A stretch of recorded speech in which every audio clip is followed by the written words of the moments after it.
With the WINN FM News, I am Kevin Brown. And I am Yolana Weeks. Our top stories. Brantley presents will as a receipt in the ongoing Southlands debate in Nevis. Some people say it's not credible. Lessons learned. Grenada's Social Development and Gender Affairs Permanent Secretary shares with NEMA insights into Hurricane Beryl response.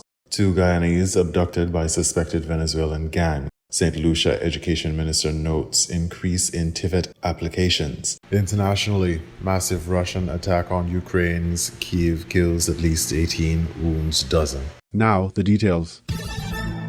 The ongoing debate surrounding the development of a special sustainability zone has taken another turn, with some people arguing that the Premier of Nevis, Mike Brantley, failed to provide credible receipts to support claims that opposition member Dr. Janice Daniel Hodge sold lands for the development. The Premier of Nevis on August 25, 2025, accused Dr. Daniel Hodge of engaging in land sales for the proposed sustainability zone and gained millions of dollars, while simultaneously discouraging citizens from selling their property. Daniel Hodge refuted the claims, saying that it was false. She threatened legal action and further challenged the leader to present concrete evidence of such a transaction. She said, quote, "If the Premier can prove anywhere that I have pocketed millions from any land sale, I will resign my seat forthwith," unquote. Brantley encouraged citizens to listen to his August 27, 2025 edition of On the Mark for the reveal of the receipts to substantiate the allegation. He argued that Dr. Daniel Hodge is the executor of her father's will, her father being Dr. Simeon Daniel, the first Premier of Nevis. And here's the paragraph of the will, ladies and gentlemen. And this speaks to the dishonesty of the leader of NRP. In the will, this is what her father said. "I direct that my 25 acres at Cox Heath Estate," these are the lands we're talking about, "I direct that my 25 acres at Cox Heath Estate be sold. And after paying expenses, the proceeds should be divided accordingly. The value of 5 acres each to Janice Hodge."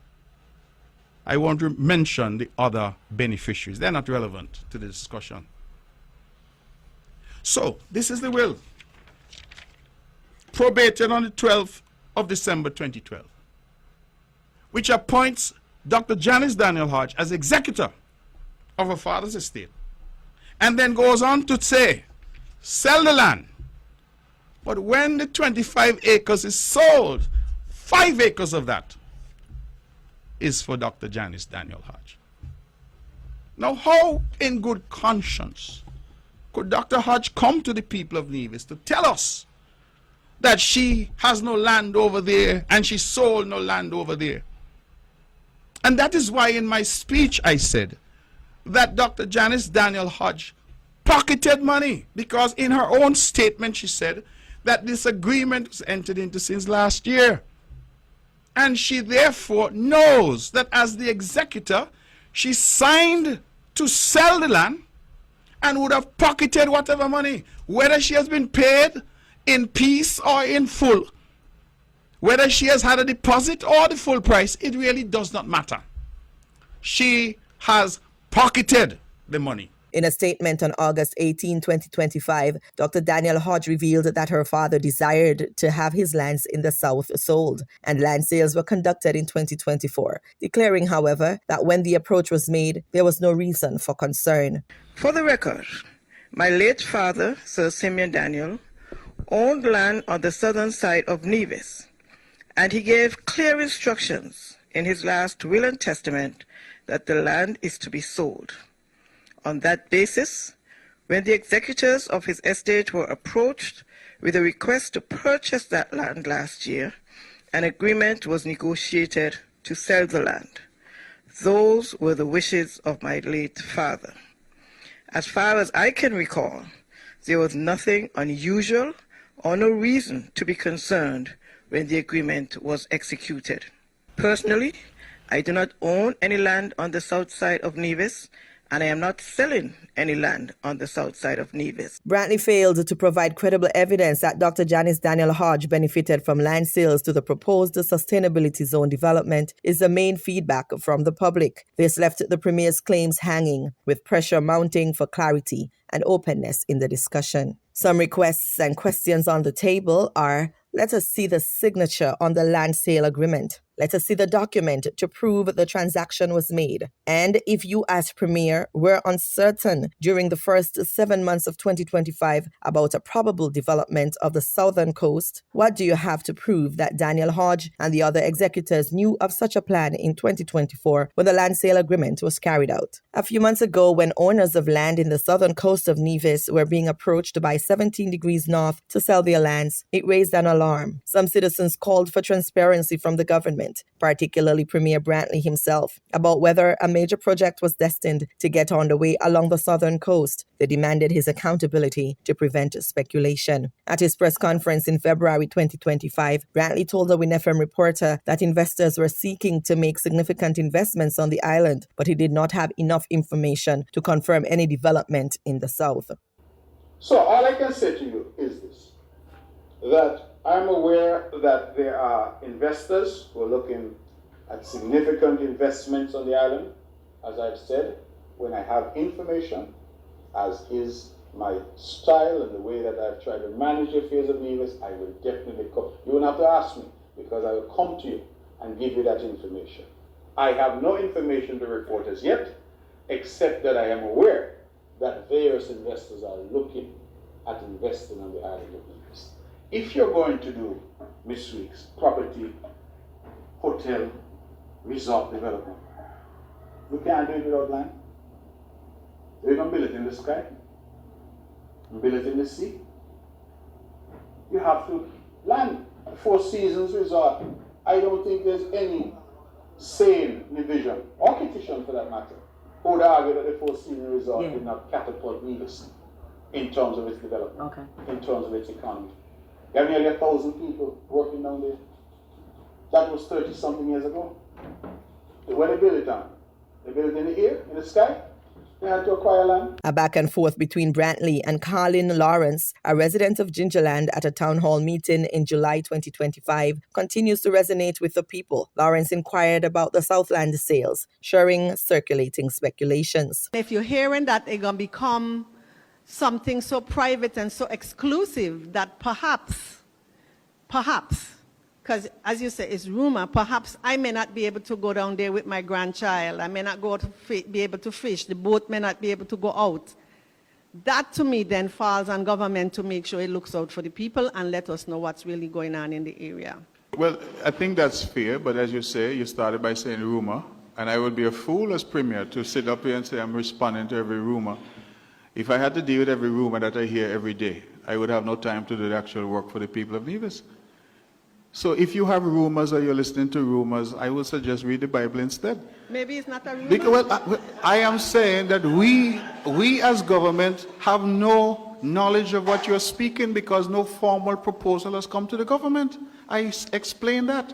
So here you are talking about rumors, and you're asking me as Premier to respond to rumors. I say read the Bible, read Genesis. I think it's a far better use of your time. Mr. Premier, are you confirming that it is a rumor? Are you confirming that it's a rumor and there's no truth to it? But I don't know. Am I not speaking English? I'm trying my very best to explain that the government has no proposal before it for any development of the kind that you say is rumored. That is what I'm saying. If and when such a thing comes, consistent with our transparent approach, we will definitely come and talk about it. But we should be concerned, shouldn't we? We should be concerned. Opponents maintained that the Premier's statements on August 25 and August 27, 2025 were an attempt to distract the public from growing concerns about land acquisition for the proposed special sustainability zone. Meanwhile, the Premier on August 27, 2025 confirmed that the interested developer is an investor, Mr. Olivier Jansen. The developer, I am not certain what name the developer is going to go under, but I know that they're using the name of South Nevis Limited or Nevis South Limited, something like that. It's a company, a local company. I think it's South Nevis Limited. That's the local company by a citizen, correct? I'm sorry? A local company run by a citizen? Yes, the person has advised that they have Sinkis Nevis citizenship, yes. I see. And what is their name? The gentleman who we've been dealing with is a gentleman named Olivier Jansen, Jansen, he's been the primary person that we've been dealing with, but he has a very large team running to probably 60 or 70 people working with him. The National Emergency Management Agency, NEMA, continued to use Hurricane Beryl as a cautionary tale for the citizens and residents of the Federation in its series From Danger to Safety, continuing the conversation's lessons from Hurricane Beryl responding to disaster in a multi-island state. Petal Rush, Permanent Secretary Acting of Social Development and Gender Affairs in the Ministry of Social and Community Development, Housing and Gender Affairs in Grenada, addressed the all-encompassing nature of hurricane preparedness and recovery. Hurricane Beryl continues to be used as a prime example of how dynamic the Atlantic hurricane season can be, with the system being recorded as the earliest Category 5 storm on record in the Atlantic Basin on July 1st, 2024, with sustained winds reaching 160 miles per hour and eventually peaking at 165 miles per hour. Rush spoke of stakeholder preparations for Grenada. I was tasked with the responsibility of coordinating our response and, of course, our preparation mechanism. Before the hurricane hit, I was responsible for helping lead in many of the preparatory role of our stakeholders, ensuring our stakeholders were prepared, ensuring that we as a ministry put in the necessary structures in place to ensure effective response after the hurricane. Through this partnership, we were able to task necessary responsibilities to our internal staff, ensure that the areas that would be significantly affected were prepared, and of course, once the all clear was given, we at our ministry were able to respond effectively and efficiently. She shared the unique challenges of coordinating aid from the main island to Carriacou and Petite Martinique after the devastating Hurricane Beryl, when help had to cross the sea. After the passage of Hurricane Beryl and given the significant outpouring of support from our regional and internal partners, I was tasked with the responsibility of being the focal point to coordinate our relief effort. That role was significant. Although the ministry, there was a relief committee in place, the relief focal point was the main conduit between our regional partners and the government of Grenada. This provided for clear and timely communication.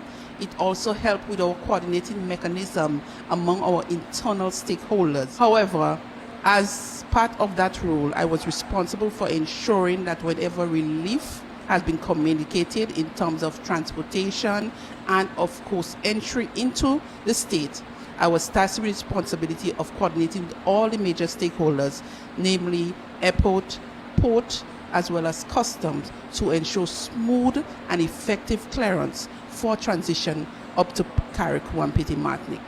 I must state though, Carriacou is 1 hour and 1.5 hours away from Grenada. Therefore, it was challenging to implement response by air and water. Although we experienced in Grenada 2 hurricanes, one in 2004 and 2005 respectively, this was the first time Grenada had to implement a massive relief effort over water and air. That required efficient coordination among our stakeholders. Although it was a first, we did have hiccups in the beginning, but we were able to implement structures that facilitated that smooth transition across all sectors. This was important given the devastating effects of Hurricane Beryl to Carriacou and Petite Martinique. I must say, our regional partners, it was important for the focal point to have that open dialogue, so therefore we can state what our relief items, what we needed. We have to communicate it clear and timely, and to ensure that whatever we receive, it would be used for the persons who were affected. I must say that our regional partners really assisted, and we want to express our thanks even to the government of St. Kitts, which assisted us significantly in our relief response. The Permanent Secretary praised the private sector for its support in recovery efforts and pointed to some shortfalls in the nation's disaster plan, which could serve as an example for St. Kitts and Nevis to consider for future disaster planning efforts. Many of the transportation facilities from Grenada to Carriacou are privately owned, And as a consequence, we had to foster and develop a strong relationship with with persons within the private sector. Of course, that relationship required, of course, financial and as well as partnership that may not result in financial compensation. I must say the private sector stepped up and took a holistic view of what has been done and were able to help us as a ministry to fulfill our mandate in ensuring our response mechanisms are effective and efficient. Secondly, one of the things that were key is the coordination between our two port facilities. Carriacou is a very small island, and of course the facilities was very small. So as a consequence, we had to do a coordination mechanism that facilitate frequent replenishment of supplies, as well as ensuring that the system is not overburdened, that the response mechanism would be halted or hindered. So we were able, the challenges was responding by air and sea, which our disaster plan did not provide sufficient guidelines. So during that time, we had to innovate and implement new structures that were not traditionally implemented before. What happens when the plan has to be adjusted entirely on the fly? Rush outlined what Grenada had to do in relation to addressing the needs of the people of Carriacou and Petite Martinique. I must say we saw the impact of the work that we did. One, we were able to see relief items reaching the people of Carriacou timely. We were able to address the important needs based on the list of relief items that were published. We were able to have open and frank communication with our internal and external stakeholders, and also it allowed for a multifaceted approach in how our response mechanism were implemented. I must say it went against our traditional approach to relief, but this was necessary given that our response was not according to the normal response mechanism, but we had to innovate and restructure to ensure that we can respond by air and sea in an effective manner. It was important to note that the government of Grenada had to implement new measures and of course take hard decisions that went against even some of the traditional structures that were in place.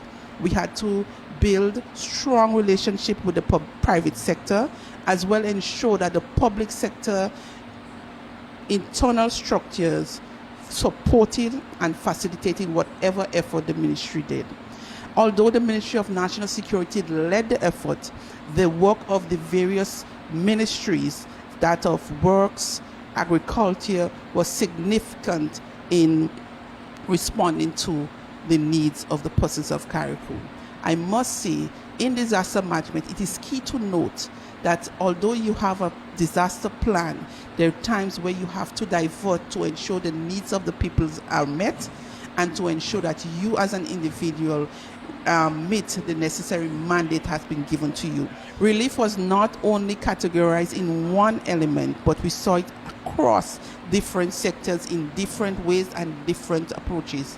So therefore it was key as a ministry that we find a way, even if the relief may not fit into the standard structure, but we have to ensure that all areas are covered by whatever relief that has been given. The primary lesson learned in dealing with Hurricane Beryl, according to Permanent Secretary Rush, was that the government cannot do it alone in terms of recovery efforts following a natural disaster. One of the key lessons is coordination among your stakeholders, both private, internal, and external.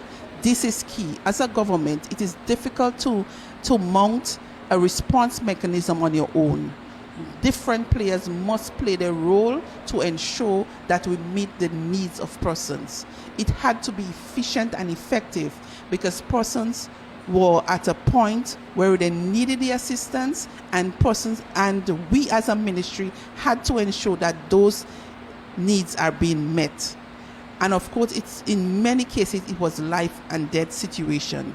So the coordination within and among the various ministries, as well with the private and external agencies, was key in mounting an efficient response mechanism. So that is one of the key lessons learned. Government cannot mount a response mechanism on their own. The input of our stakeholders was key in meeting the needs of persons. And another issue that many of the times we have to put aside our personal ambitions and look at the holistic ambitions of government. Because at the end of the day, whatever decision you make, it may help you propel or hinder your ability in meeting the needs of persons who desperately need your support. As of late August, the 2025 Atlantic hurricane season has seen 6 named storms: Andrea, Barry, Chantal, Dexter, Erin, and Fernand, including the Category 5 major hurricane, Erin. The season started in June, with activity increasing in August. Forecasters from the National Oceanic and Atmospheric Administration, NOAA, and Colorado State University, CSU, predict an above-average season overall, with atmospheric and oceanic conditions continuing to favor an above-normal season, as first predicted in May. According to NOAA, the likelihood of above-normal activity stands at 50%, while there is a 35% chance of a near-normal season and a 15% chance of a below-normal season. In regional news, 2 Guyanese abducted by suspected Venezuelan gang, news source Guyana reports. Tonight, the Guyana Police Force is continuing its investigations into the abduction of 2 Guyanese men, allegedly by members of the Venezuelan Sindicato gang, operating within the Eterang area in Guyana's Region 7. In a statement, the police said at around 5 p.m. on Monday, it contacted Damian Williams, who is a boat builder and captain of Riversview Essequibo. He is the son of one of the abducted men, 66-year-old Frederick Pollard, who is also boat captain from Bartica. The police explained that Mr. Pollard operates a metal boat equipped with 275 horsepower outboard engines, and his son explained that the father departed Devil Hole Landing on a fuel shuttling trip to Carriacou Bank Dam at around 5 a.m. last Thursday. The man reported that on Sunday he was contacted by his father, who related that he was departing Carriacou Bank Dam to return to Devil Hole Landing with a porter on board. The man said since then he has not heard back from his father. According to the police statement, the son reported that on Monday afternoon he received a phone call from an unknown person who informed him that his father had been forcibly abducted by a Venezuelan Sindicato gang while traveling in the vicinity of Batanamu Creek. The police said in a separate but related investigation on Monday, ranks from Eterang Bank contacted boat captain Colin Matthews, who is based in Venezuela. He told the investigators that he was loading his boat on Venezuelan shore when he heard gunshots. The man said members of the Sindicato gang took him and his passengers into a creek and held them at gunpoint. He related that while there he observed the abducted Frederick Pollard and another man being held captive. He said he was relieved of a drum of fuel before being sent away. The police said interviews were also conducted with 9 other persons who were passengers in the boat, and they confirmed the boat captain's report.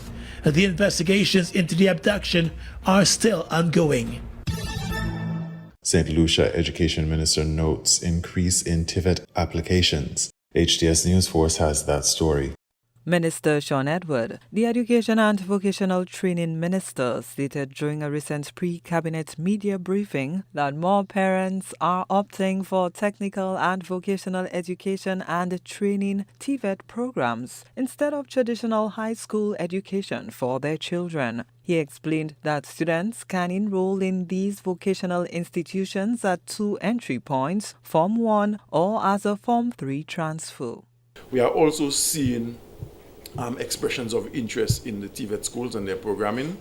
On a weekly basis, we receive requests from parents and students wanting to be transferred to some of the TVET schools. So this year, at the level of the CPEA, when the assignments were made, a number of parents came to the ministry saying that instead of what we call a traditional secondary school, they wanted their students to be enrolled at TVET.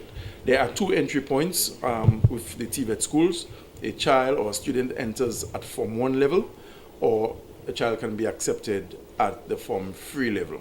But we have known instances where parents have requested transfers at the level of the Form 2 and even Form 4, and the ministry has tried as much as possible to work with those parents to ensure that the children get the experience that they are seeking with a view to bettering themselves, sharpening their skills, thereby giving themselves a better opportunity at the job market. The minister also praised the TVET team for equipping students with essential skills for real-world experiences. The program offers students CVQ certification, which allows them to work throughout the Caribbean Community CARICOM. It is still work in progress. We're not where we want to be, but in terms of the strides that have been made ever since we started, I'm extremely pleased, and I must commend not just the senior management personnel in the Ministry of Education, but more specifically the TVET Council and the TVET unit spearheaded by Dr. Natram in the Ministry of Education. The principals are very excited about what they've been doing. I have had a reason to visit some of the schools during normal operating hours, and I must tell you, it warms my heart, and I'm extremely pleased to see how the students are able to use the equipment at their disposal to sharpen their skills, thereby preparing them for the job market. A student who completes the program in any of our TVET schools upon graduation or completion of a program receives a CVQ, Caribbean Vocational Qualification Certificate, and with such a certificate, he or she can enter the job market in any CARICOM country, not needing a work permit. So we are preparing students for industry. The TVET facilities focus on preparing young people for the job market with a strong emphasis on sectors such as tourism, agriculture, construction, and technology. I'm extremely pleased with the progress that we've made, as you quite rightly said, transitioning or transforming 4 of our traditional secondary schools into TVET institutes, so to speak. Formerly the Angers Secondary School, the PI Secondary, the Granivier Secondary, and the Stanley John Odlum Secondary all have been transitioned to TVET-specific institutes, where students are practically being enrolled in programs that would prepare them for the workforce and the job market. The St. Lucia TVET Institute, formerly known as the Stanley John Odlum Memorial Secondary School, was one of 3 schools that improved their performance on the 2025 CXC results. It recorded a 21.2% increase, reaching a score of 60.91%. The Education and Vocational Training Minister states that the main goal is to prepare students for immediate immersion into the world of work after their studies. Gina Felipe, HDS News Force. We now bring you these international reports. In favor, raise your hand now. In a city that's seen a year of solidarity protests for Palestine on the same lawns where tents once crowded the grass for Gaza, they vote. In the first nationwide student referendum in Australia since the 1990s. I think students have played a really important role in fighting against war and oppression and occupation in the past. This vote was held online, the movement on campus, with debates outlining for or against. Universities should be spaces of learning, respectful debate and coexistence.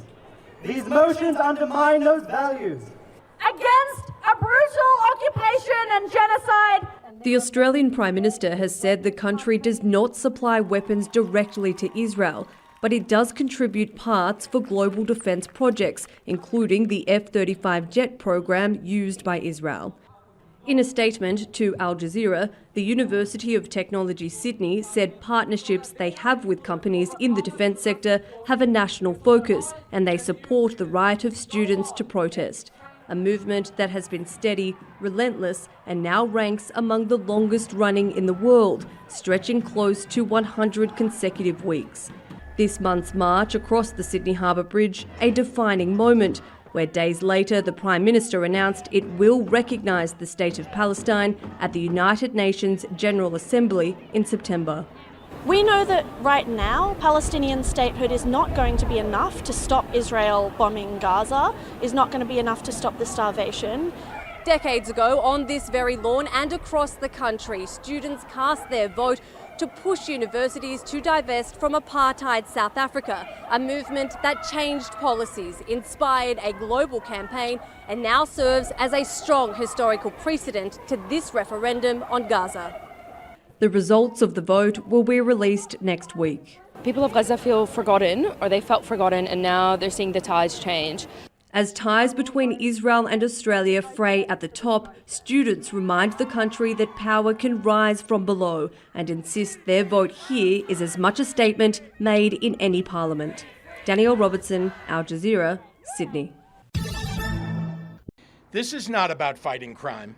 This is about Donald Trump searching for any justification to deploy the military in a blue city, in a blue state, to try and intimidate his political rivals. Illinois Governor J.B. Pritzker this week said Donald Trump's threat to flood Chicago with soldiers and federal agents was a cynical political stunt that lacked legal authority. Find a family who's enjoying today sitting on their front porch and ask if they want their neighborhoods turned into a war zone by a wannabe dictator. But privately, the Democratic governor and Chicago Mayor Brian Johnson began discussing what they could do to shield Chicago from a federal deployment like those underway in Los Angeles and Washington, D.C. Their conclusion, not much.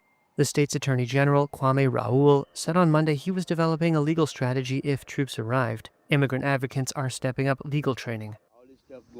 While some locals have expressed support for Trump's decision, many in the heavily Democratic voting city are appalled. It don't make sense because crime has decreased in Chicago. It's not making sense. I'm out here every day, all day.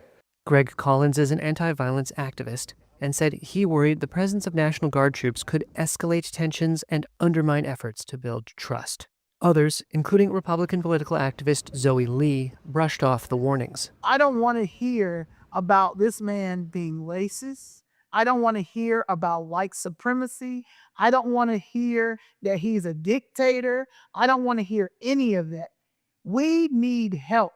Trump has justified his decision by painting a bleak picture of crime in Chicago, calling it a, quote, disaster. I made the statement that next should be Chicago because, as you all know, Chicago is a killing field right now. And they don't acknowledge it. And they say, we don't need him. Freedom, freedom. He's a dictator. He's a dictator. A lot of people are saying maybe we like a dictator. Chicago has long had a reputation as a city with an elevated crime rate. There have been 1,229 shootings so far this year, but data show the city has made marked progress since the end of the pandemic. Its July homicide rate of 1.66 per 100,000 residents ranks it below Washington, New Orleans, Kansas City, and Little Rock, Arkansas, among other cities. He is only targeting cities with African-American mayors. He's only targeting cities in blue states, even though red states have higher murder rates than blue states. So if he actually was serious about crime, he wouldn't be starting in Chicago. Peter Cunningham is with the community violence prevention nonprofit Chicago CRED. He says the pattern in Trump's troop deployments makes his objectives clear. That's why they're sending them to Washington, D.C., and I'm sure they'll be willing to send them to Chicago and to Illinois, but they're not going to help us. Most of the people killed in Thursday's airstrikes on Kyiv died. Russian strikes hitting residential block in Ukraine's capital as people slept. Like many, Sophia was waiting for news of those still missing. Seeing the wreckage, she said, it is unlikely her friend survived. People were screaming from under the rubble.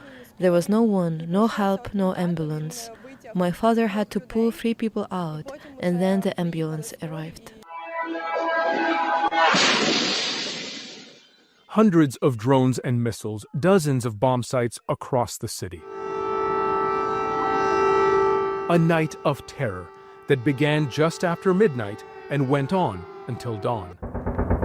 Residents say nowhere feels safe anymore. I woke up at 3 a.m., first heard a couple of small explosions, then about 20-30 minutes later, a missile flew and hit here. I got very scared. It left me a bit deafened. Rubble-strewn streets and broken buildings, smoldering debris and bodies buried in the rubble. All of it too familiar. Every life saved, all the more precious. What a direct hit from a Russian air attack looks like. Ukrainians say scenes like this in the capital and across the country, day after day, makes the idea of peace seem impossible. Some even laugh at the idea that ceasefire negotiations can yield any real results. The prevailing feeling amongst people here is that Ukraine must continue to invest in militarization and bolster defenses or suffer the consequences. EU offices were also hit. European Commission President Ursula von der Leyen, not holding back, said the next round of Russian sanctions was on the way. I'm outraged by the attack on Kyiv, also hitting our EU offices. This was the deadliest drone and missile attack on the capital since July. And as you can see behind me on the screen, it was an attack also on our delegation. Shell shock and fatigue, anger and frustration clear from people's faces. Tired of seeing loved ones carried away on stretchers, relegated to the role of evidence of what Ukrainians say are more Russian war crimes. Every attack, another roadblock to diplomatic avenues. People here are bracing themselves for what so many Ukrainians have taken to calling a forever war. Zain Basravi, Al Jazeera, Kyiv. You were listening to the WINN FM 98.9 newscast. Our top stories were: Brantley presents will as a receipt in the ongoing Southlands debate in Nevis. Some people say it's not credible. Lessons learned. Grenada's Social Development and Gender Affairs Permanent Secretary shares with NEMA insights into Hurricane Beryl response. 2 Guyanese abducted by suspected Venezuelan gang. St. Lucia Education Minister notes increase in TVET applications. Internationally, massive Russian attack on Ukraine's Kyiv kills at least 18, wounds dozen.